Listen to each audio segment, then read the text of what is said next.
자, 지질시대라는 것은 지금부터 지구가 만들어진 46억 년 전부터 현재까지를 통틀어서 뭐라고 부른다? 지질시대라고 부른다. 지질시대. 알지? 그러면 우리는 이제 이 지질시대를 뭐 성캄브리아 시대, 고생대, 중생대, 신생대 이렇게 구분하잖아. 그치? 그러면 이때 구분하는 지질시대를 구분하는 기준은 크게 두 가지야. 자, 뭐냐면은 자, 화석의 급격한 변화. 다시 말해서 생물종의 급격한 변화.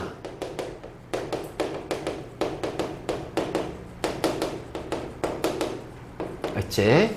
그래서 가장 큰 기준은 생물종의 급격한 변화로 우리가 지질시대를 구분할 건데 여기에 플러스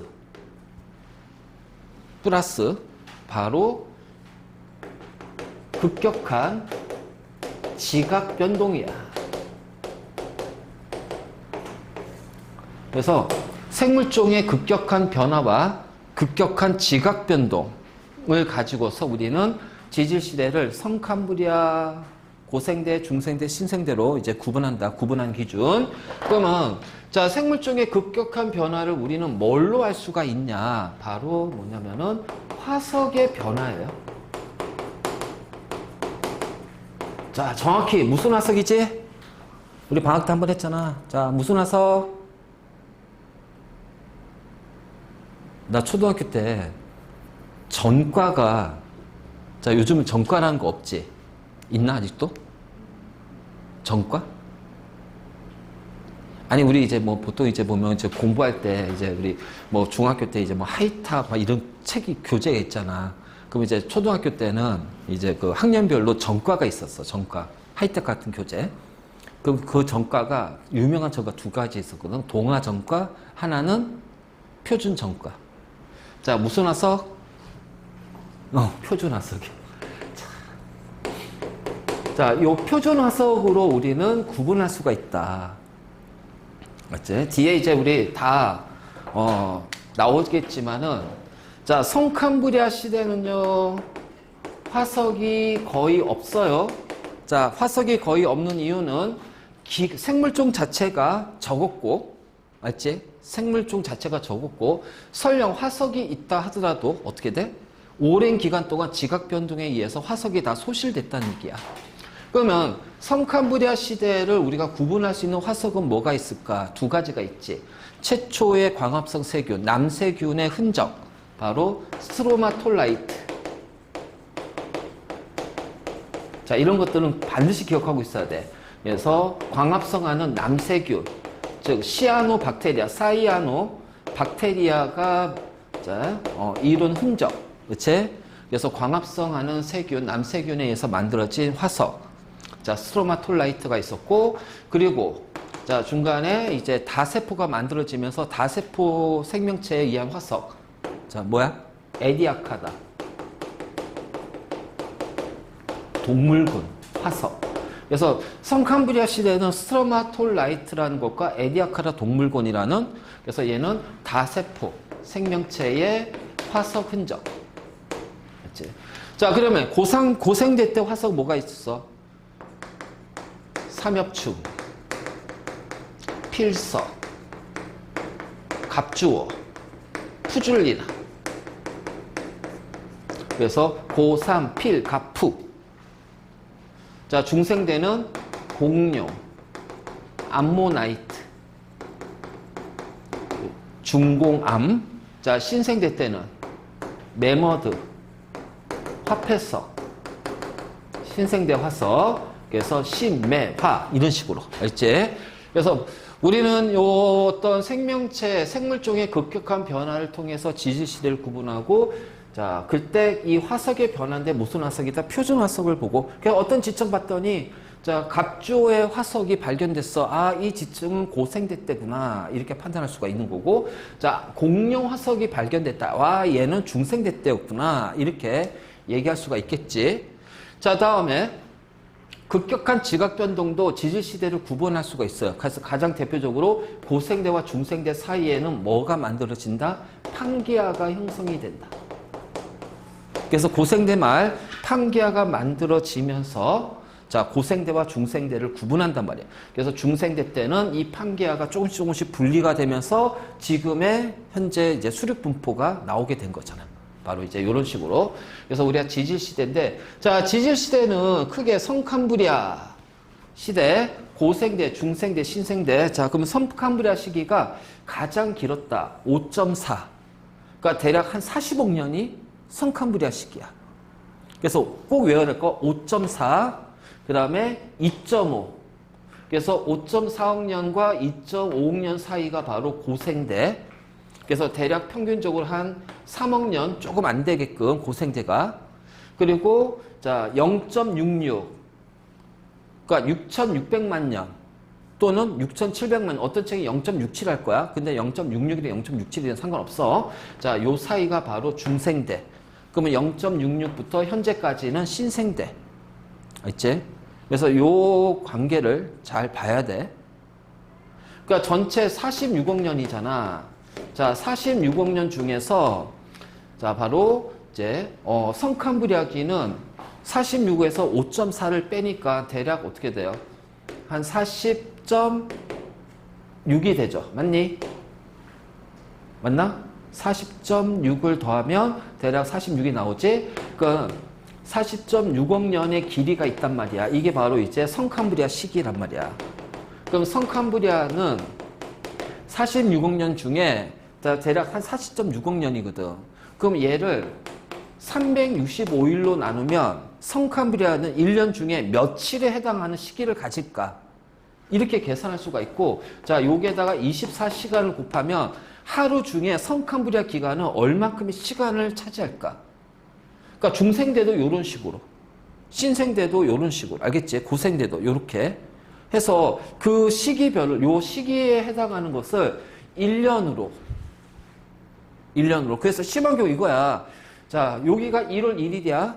그럼 성캄브리아가 끝날 때는 몇 월 며칠이냐? 대략 이렇게도 나온단 말이야. 문제. 출제하는 경우가 이렇게 나와. 자, 알겠지? 그래서 이런 어떤 시기들, 그래서 이 숫자를 좀 외우고 있어야 돼. 5.4, 2.5, 0.66. 맞지? 그래서 5.4, 2.5, 0.66. 그럼 여기가 46억이니까 성캄브리아, 고생대, 중생대, 오늘 신생대 이렇게. 그래서 이 숫자 5.4, 2.5, 0.6. 왜냐면 46억 년은 알잖아. 그렇지? 이미 우리 한번 배웠잖아. 태양계 형성할 때. 1단원에서. 통합 1에서 배웠잖아. 그치? 그래서 5.4, 2.5, 0.66. 5.4, 2.5, 0.66. 요 숫자 꼭 외우세요. 알겠지? 꼭 외워야 된다. 내신 잘 보려면 요 숫자 꼭 외워야 된다. 그래서 5.4, 2.5, 0.66. 자, 꼭 외우자. 자, 지질시대를 구분하는 것은 크게 자, 생물종의 변화. 우린 그걸 뭘 보고 할 수 있다? 표준 화석을 통해서 확인할 수 있고, 그 다음에 급격한 지각 변동. 예를 들어서 고생대와 중생대 사이에는 판기하가 형성이 됐다. 바로 이런 식으로. 그래서 급격한 지각 변동을 통해서 지질 시대를 구분한다. 그리고 성캄브리아 시대, 고생대, 중생대, 신생대 그 기간, 요 숫자를 통해서 확실하게 기간. 그래서 이런 식으로도 문제가 출제가 되니까 꼭 기억해 줘야 된다. 알겠지? 자, 그러면 이제 우리가 지질시대를 구분할 때 가장 큰 것이 화석이라고 그랬잖아. 화석. 그럼 이제 화석이 뭐냐라는 거죠. 화석. 자, 화석은 생명체의 어떤 사체, 유해나 그 생명체들이 활동했던, 살았던 흔적이 있지. 그래서 생명체의 사체, 유해나 활동 흔적이야. 활동 흔적. 가장 대표적으로 우리가 활동 흔적을 확인할 수 있는 게 뭘까? 우리 화석 중에 이런 거 있잖아. 공룡 화석이 공룡의 그 유해가, 사체가 이제 화석화돼서 화석으로 발견될 수 있지만 이거 있잖아. 공룡 발자국. 그치? 공룡 발자국이 화석으로 남아있을 수도 있잖아. 그러니까 이런 식으로 어떤 흔적이 보관이 되는 거야. 보관. 그래서 보관된 것을 자, 화석이라고 얘기를 해. 자, 그렇다면 자, 이러한 화석이 만들어질 수 있는 조건. 자, 당연히 오랜 그쵸 몇 억 년 전에 그 어떤 생물종이 있는데 생물종의 개체수가 되게 적어. 그러면 그 적은 것 중에서 사체들이 화석으로 될 가능성이 굉장히 적겠지. 그러니까 화석으로 발견이 되려면 당연히 어떻게 돼요? 개체수가 많아야 돼요. 개체수가 많아야 되고, 자, 화석이 되려면은 일단은 단단한 부분이 있어야 된다. 그래서 단단한 부분이 있어야 된다. 맞지? 그래서 그 단단한 부분을 중심으로 이제 화석은 돌처럼, 암석처럼 바뀌는 거야. 만약 이게 단단한 부분이 없으면 흐물흐물해지면 어떻게 돼요? 압력받아서 형태가 다 일그러지죠. 그래서 단단한 부분이 있어야 돼. 자, 그리고 결정적으로, 자, 급속히, 즉, 매물이 돼야 됩니다. 정확히 말하면 퇴적이 돼야 돼요. 만약 이 퇴적이 매물이 되는 것이 천천히 일어난다면 어떻게 될까요? 땅 속에 매물이 되면서 안정적으로 보존이 돼야 되는데 이것이 매물이 천천히 된다면 뭐 예를 들어서 미생물의 작용으로 유해라든가 이런 흔적들이 사체들이 없어질 수도 있고 그다음에 천천히 되면은 이제 환경 뭐 바람이 분다든가 비가 온다든가 그치 이런 것에 의해서 이 사체들이 휩쓸려 갈 수도 있잖아. 그렇기 때문에 급속하게 매물이 되고서 그 다음에 단단해지는 화석화 작용을 받아야 돼. 그렇지? 그래야지 화석이 만들어질 수 있다.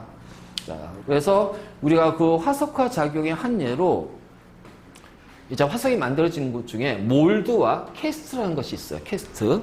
자, 특히 자, 우리가 어떤 이제 그 사체가 아니라 그 활동 흔적이라든가 그치?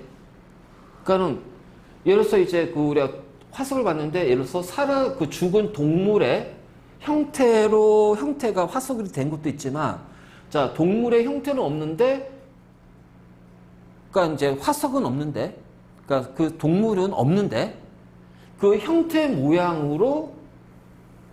모양이 남아 있어요.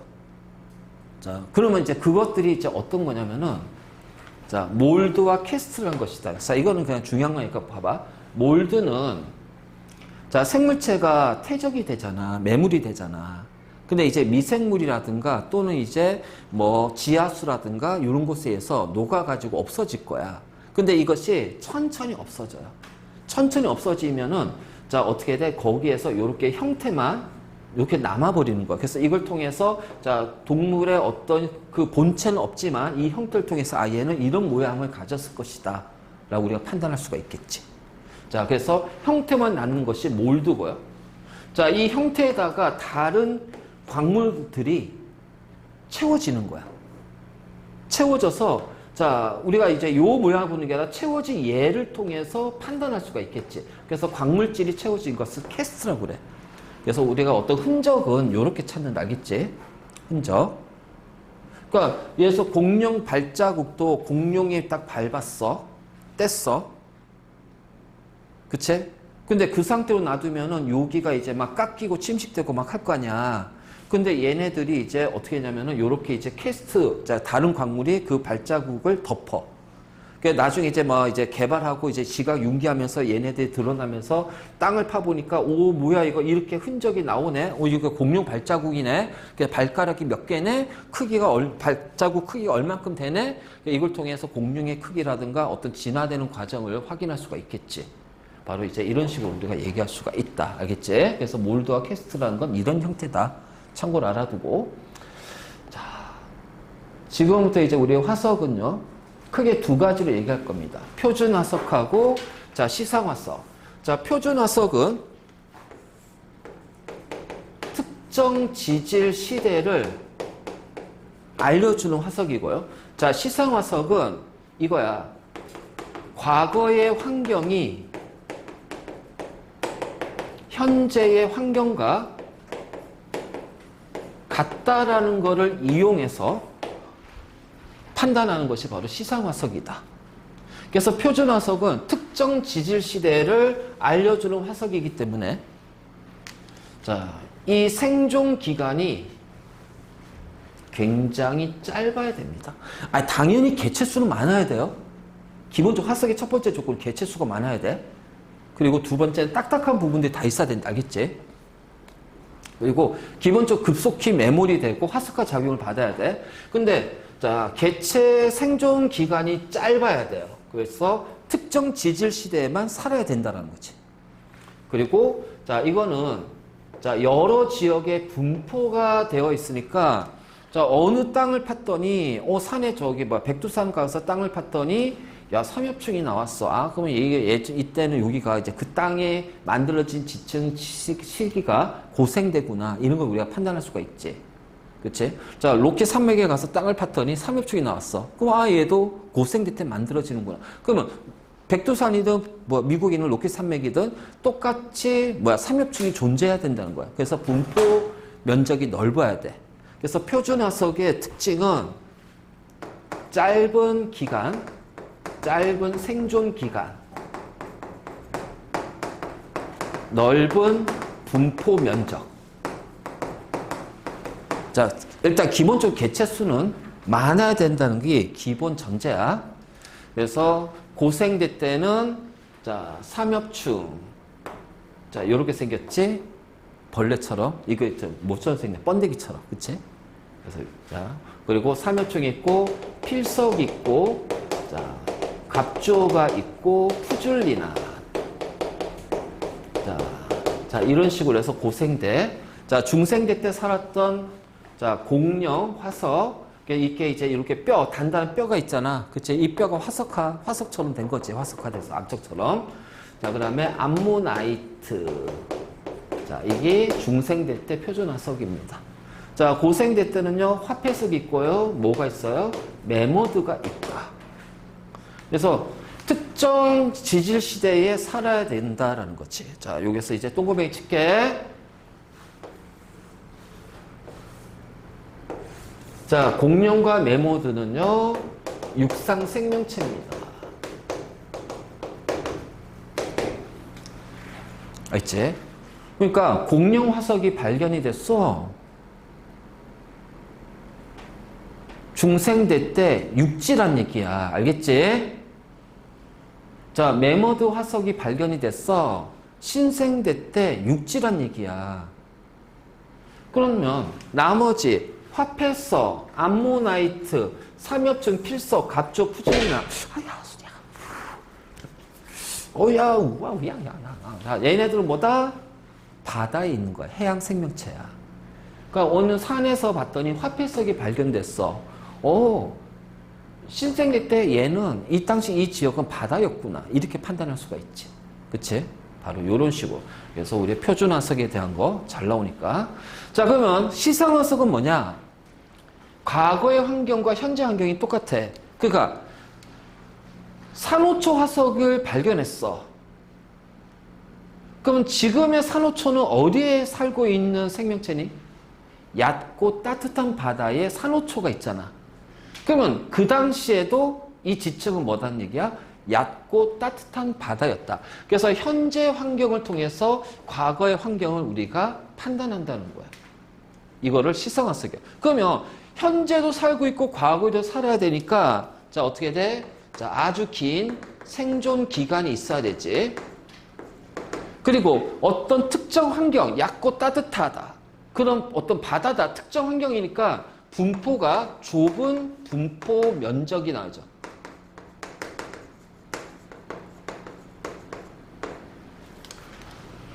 그래서 환경을 알아낼 때 사용하는 거다. 특정 환경에서만 자, 생존해 특정 환경에서 좁은 분포 면적, 생존 기간이 길어서 현재에도 우리가 확인할 수 있어야 되죠. 그래서 산호초 화석이 나왔다. 얕고 따뜻한 바다. 고사리면 온난하고 습한 육지였다.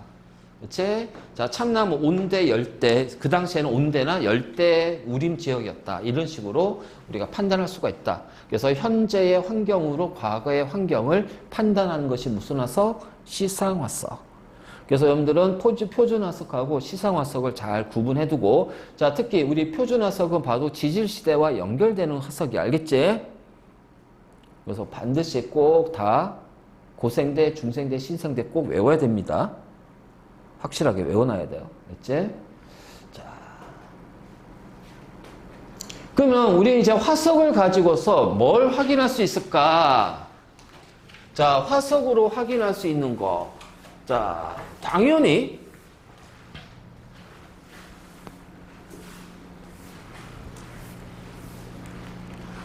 자, 화석으로 알 수 있는 것 중에 첫 번째가 수륙분포야, 수륙분포.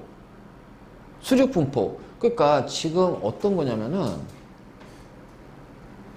자, 요 그림 하나 볼까? 이게 이제 그 고2 때 지구과학에서 또 나오는 거야. 우리가 대륙 이동설. 대륙은 이동했다. 그러니까 원래는 붙어 있다가 이동한 거야. 그래서 그 대륙 이동설하고 연결되어 있는데, 자, 원래 이제 우리가 판기하가 만들어지잖아, 중생대 때. 그러니까 고생대 후반, 중생대 때 초반 판기하가 있었지? 자, 이 판기하가 이제 어떻게 돼요? 중생대부터 시작해서 조금씩 분리가 됩니다. 그럼 분리가 된다는 얘기는요, 처음에 대륙이 하나로 합쳐졌다가 대륙이 이동해서 분리가 되는 거야. 그럼 우리가 하나 합쳐졌다는 걸 어떻게 알 수가 있냐면은, 자, 이거야.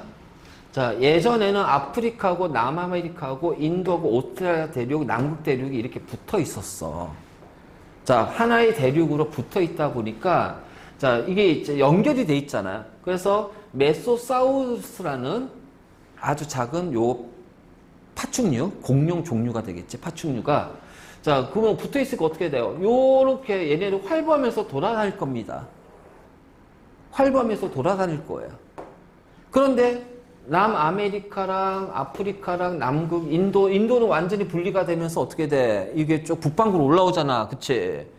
그러면서 이제 이렇게 이제 지금 현재 남아메리카 지역에도 메소사우루스 화석이 발견이 되고요. 알죠? 아프리카 지역에서도 요 메소사우루스라는 화석이 발견이 되고요. 그 다음에 인도에도 메소사우루스 화석이 발견이 되고요. 남극에도 메소사우루스 화석이 발견이 되고요. 오스트레일리아, 호주, 거기에도 메소사우루스 화석이 발견이 되더라는 거야. 그런데 지금 남아메리카, 남극, 아프리카, 인도, 오스트레일리아 다 떨어져 있잖아. 그러니까 대륙이 이동하지 않았다면 어떻게 되니? 얘가 남극까지 헤엄쳐서 갔겠냐고. 그건 아니란 얘기야. 그치?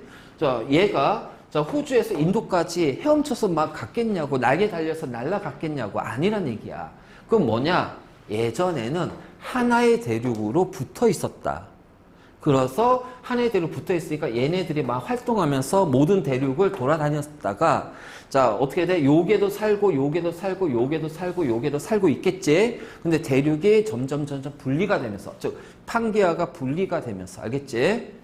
이렇게 현재 떨어진 대륙이지만, 자, 얘네들이 모든 요 대륙에서 이 화석이 발견된다는 얘기는, 예전에는 이 대륙들이 붙어 있었구나라는 것을 얘기를 한다는 거야. 그래서 우리가 화석을 통해서 수륙분포, 과거의 수륙분포를 알 수가 있어요.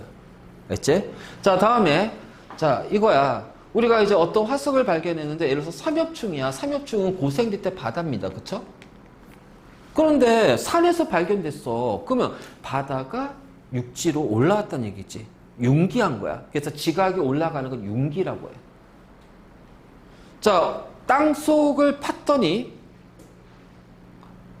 공룡 화석이 발견됐어. 근데 이 공룡이 바다에 있는 공룡이 아니라 육상 공룡이야.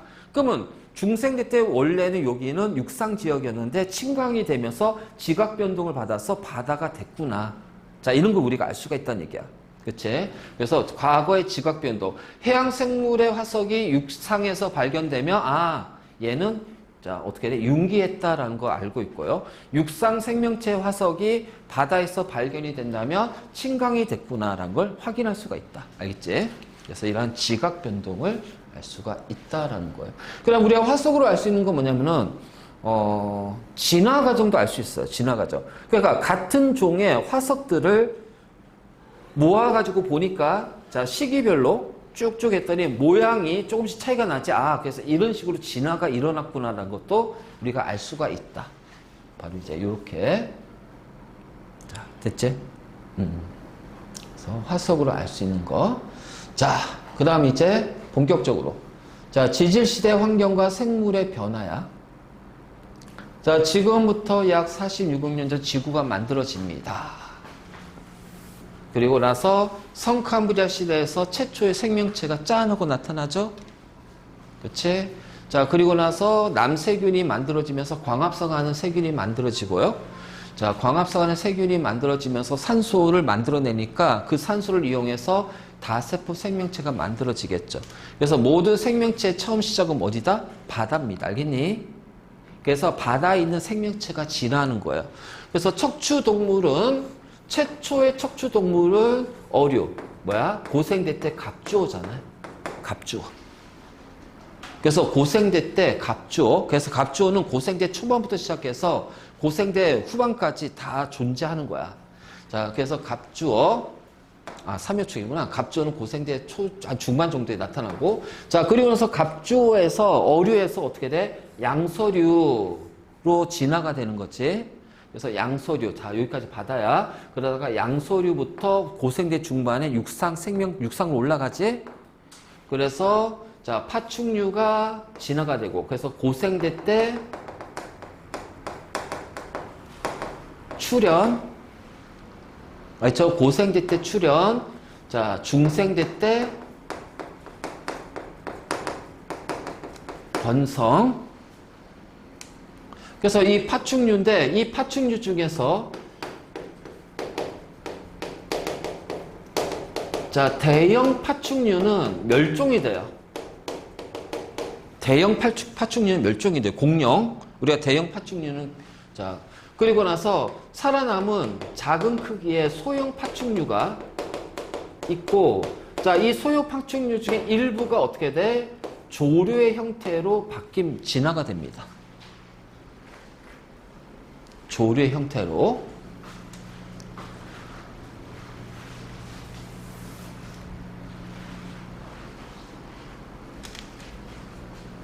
자, 그럼 이제 식물은 당연히 자, 해조류, 김, 미역.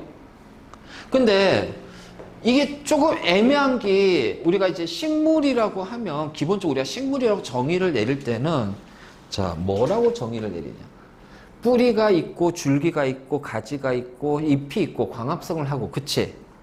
자, 이런 어떤 기관계들이 이제 기관이 모여서 조직을 이루고 조직계, 그러니까 이 조직계가 있단 말이야. 이게 이제 기관보다 조직계가 모여서 기관을 이루는데, 해조류를 우리가 식물에도 포함되지만 해조류는 뿌리가 없어요. 줄기가 없어요. 잎이 없어요. 알지? 쉽게 말해서 해조류는 뭐냐면은 미생물, 세균들이 모여서 덩어리를 이루고 있는 거예요. 덩어리를 이루고 있는 거야. 그렇기 때문에 자, 이 해조류는 미생물에도 포함이 되고, 근데 또 광합성을 하잖아. 형태를 가지고 있잖아. 그래서 이 해조류는 미생물에도 포함이 되고요. 그 다음에 식물에도 자, 모두 다 포함이 되는 유일한 것이 바로 요 해조류야. 해조류. 그래서 미역, 우뭇가사리, 김 이런 것들을 우리가 해조류라고 하지. 해조류 또는 플랑크톤 이런 것들 해조류. 그래서 당연히 바다에서 해조류가 만들어지고, 그리고 이게 이제 남세균이 진화해서 해조류가 되는 거야. 남세균이. 그리고 나서 고생대 때 양치식물, 자, 고생대 출현, 번성이다. 알겠니? 자, 거시식물, 씨앗이 밖에 있는 거. 자, 고생대 출현, 고생대 말에 나타나고, 중생대 때 번성이야. 자, 그리고 나서 씨앗이 과일 안에 쏙 들어가면 속시식물이죠. 그래서 중생대 말에 나타나고요. 신생대 때 번성이 됩니다.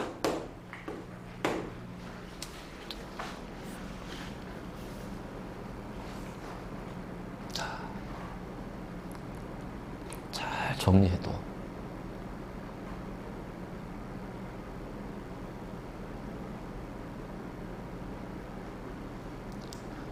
특히 우리가 거씨나 속씨는 그 이전 지진시대에서 출현이 됐잖아. 그러다 보니까 양치식물이 고생대 이전 성칸브리아기에서 출현이 됐다고 하는데 아니야. 고생대 때 양치식물이 나타나고 번성하는 거야. 번성. 알겠지? 그래서 양치식물은 고생대 때 나타나. 그래서 육상, 그 중반에 이제 오존층에서 자외선이 차단되면서 양서류하고 양치식물이 육상으로 올라가잖아. 육상에서 나타나잖아. 그치? 그래서 고생대 때 나타나고 고생대 때 번성해요. 그래서 그 번성한 양치식물이 자, 어느 날 지각 변동에 의해서 땅에 매립이 돼요. 그 매립된 양치식물이 오랜 기간 동안 자, 만들어진 게 뭐야? 석탄이야, 석탄. 그래서 고생대 말에 자, 석탄기 다음에 폐름기가 있는데 석탄기가 바로 양치식물이 매립된 시기야. 그래서 그때 매립된 양치식물이 석탄이 된다고 해서 석탄기라고 그래. 알지? 바로. 그러니까 양치식물은 고생대 때 나타나고 번성한 거고 겉씨하고 속씨는 자, 번성 이전에 고생대 때 출현 중생대 번성이야. 이거 구분 잘해야 된다. 속씨는 중생대, 중대대다. 중생대. 자, 중생대 때 출현이 되고 신생대 때 번성한 거다. 요거만 구분 좀 잘 하자. 자, 됐니?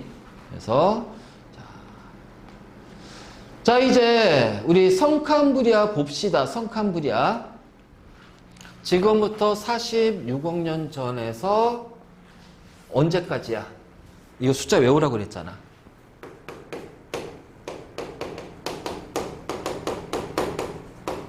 그렇지. 5.4억 년 사이. 5.4, 2.5, 0.66. 요 숫자 꼭 외워. 자, 요 사이를 성캄브리아 시대라고 한다. 알겠지? 자, 그래서 성캄브리아 시대는 되게 길죠? 그치? 그래서 지구가 만들어지고 약 10억 년 동안은 지구는 거의 혼돈의 세계입니다. 혼돈의 세계.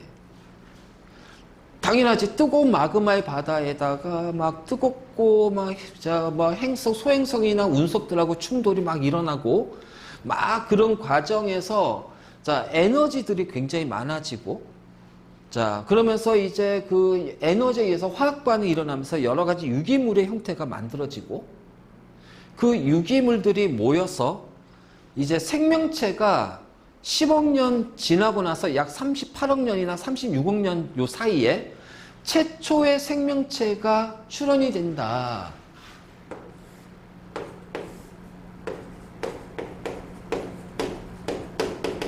자, 36에서 38억 년 사이에 최초의 생명체가 짠 하고 나타납니다.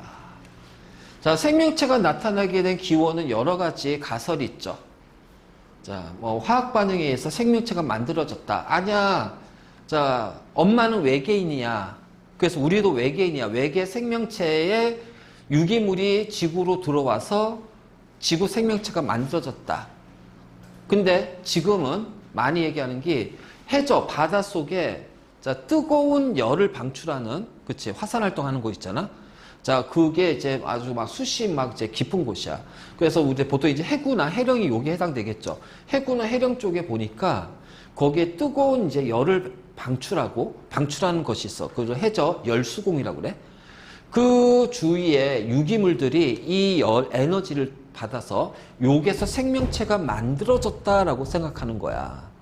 그래서 이걸 우리가 해저 열수공설이라고 하는데 지금 이것이 거의 이것으로 많이 가고 있어. 많은 과학자들이 바다 깊은 곳에서 뜨거운 열을 방출하는 요 뜨거운 지점에서 생명체가 시작이 됐다라고 얘기를 해. 그리고 그 증거들이 하나씩 발견되고 있어. 그 증거들이. 자, 어쨌든 간에 자, 요렇게 해서 자, 최초의 생명체가 바다에서 최초의 단세포 생물이 출현했습니다. 그럼 이 단세포 생물은요, 산소가 없잖아요. 무산소 호흡합니다. 알겠지? 무산소 호흡할 거야. 자, 그 다음에 당연히 세포액이 없지. 그래서 얘를 우리가 원핵 생명체라고 그래요.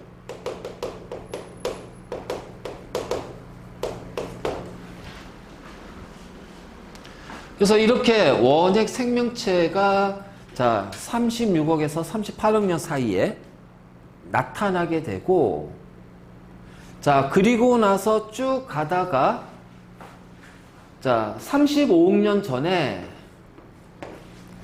최초의 광합성 생물인 남세균, 자, 시아노박테리아 또는 사이아노박테리아라고 하는데 그냥 시아노박테리아라고 하자. 알겠지? 그래서 최초의 광합성 생물 남세균 또는 남조류라고 그래. 남조류. 그래서 남세균이 이제 나타나면서 자, 대기 중에 대기와 자, 바다의 산소의 농도가 높아집니다. 맞지? 그리고 대기에 산소가 많아지면서 뭐가 만들어져? 오존층이 형성이 되고요. 자, 바닷속에도 산소의 농도가 많아지면서 특히 바닷속에 산소의 농도가 많아지기 때문에 자, 이 대기는 나중에 이제 고생대 때 오존층하고 연결이 된단 말이야. 오존층하고.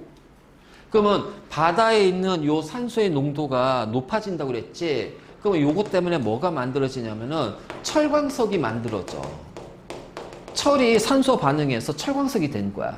그래서 철광석이 만들어지고, 자, 결정적으로 요 산소를 이용하는 유산소 호흡하는 생명체가 나타나는 거야. 자, 산소를 이용하고 안 하고의 차이는 굉장히 크다. 자, 산소를 이용하는 거는 굉장히 많은 에너지를 얻을 수가 있고, 산소를 이용하지 않으면은 얻을 수 있는 에너지량이 상대적으로 적어진다는 얘기예요. 그래서 산소의 이용은 에너지 사용이야. 그래서 유산소 호흡하는 생명체가 나타나면서 산소를 이용하니까 에너지를 많이 얻지? 그래서 다세포 생명체가 나타나요. 다세포 생명체. 그래서 고생대 때는, 성칸부리아기에서는 우리가 이것만 기억하면 돼. 최초의 광합성 남세균. 그리고 그 광합성에 의해서 산소가 많아지니까 다세포 생명체가 나타나는구나. 자, 그래서 요 남세균에 의해서 나타나는 흔적, 화석이 바로 뭐다? 스트로마톨라이트 화석. 맞지? 그래서 남세균에 의해서 나타나는 흔적 화석, 스트로마톨라이트. 그리고 나서 이제 다세포, 유산소 포함해서 다세포 생명체가 나타나잖아? 그치? 그래서 다세포 생명체가 나타나. 그러면, 자, 오스트레일리아에 에디아카라는 지역이 있어. 그 지역을 보니까 이 다세포 생명체들의 흔적 화석이 존재하더라는 거예요. 에디아카라 동물군 화석. 그래서 요 두 개는 꼭 외웁시다.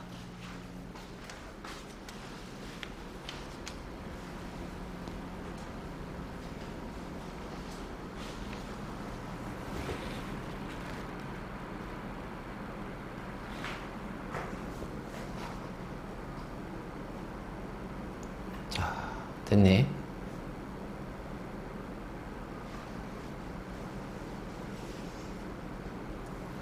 자, 그럼 당연히 이 시대에는 표준 화석도 없었고 시상 화석도 없었잖아. 그래서 성칸브리아 시대에 어떤 그 당시에 어떤 수륙 분포라든가 환경을 우리가 정확하게 예측하기는 좀 어려워. 정보가 너무 부족하기 때문에.